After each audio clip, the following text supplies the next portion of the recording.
Hey folks, so Brad Garlinghouse here has a mic drop moment during this interview, and he says something that I believe all of us can relate to.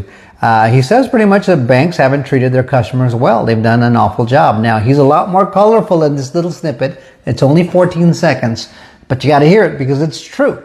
And I think you'll relate to it, as I mentioned. Anywhere from them underpaying us interest for our savings and CDs to overcharging us on interest for the loans for a home or vehicle loan or whatnot, with a very suspect credit, credit system where they can measure you, right? The way they measure how your credit is. Let me just give you one example. I just paid off a pretty large item on my that was on my report, and paid on time, the whole 9 yards. Everything's great. It comes off my credit report, and I lose 26 points.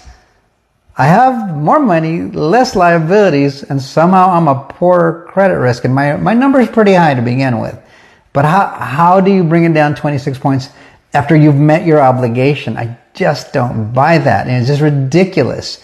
Luckily I don't really use a lot of credit, and I try to keep away from it as much as possible, and I've been pretty successful with it. But that's just one example. I think we've all experienced something like that. And another thing that I can point to is a lot of the banks, don't you hate this? And I've heard complaints about it online.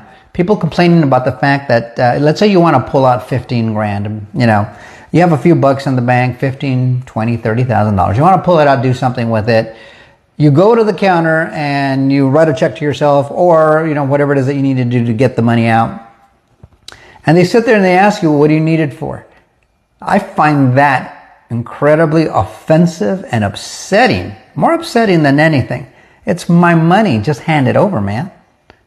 You need to identify me. Here's my ID. You know it's me. You can verify my signature. Now pass it. That's about as far as that needs to go, right? Because I do want some protections there. I don't want anybody just walking into the bank and have the ability to pull my money out. But I certainly don't need to justify what I want to spend my money on. I mean, for all intents and purposes, I could walk out and burn it if I wanted to. That's just up to me.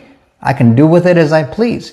But I don't like being questioned about my own money. And I think everybody feels that way, right? You've earned it. It's yours. You own it. And they have the privilege of being able to hold it for you. Now, when they hold it in savings or CDs, I believe it's savings or CDs. I'm not too sure about the savings part, but I do know that they can lend. They have that fractional banking system where if you put in $1,000, they can loan out 10,000, that kind of thing. I think it's still at 10%. But that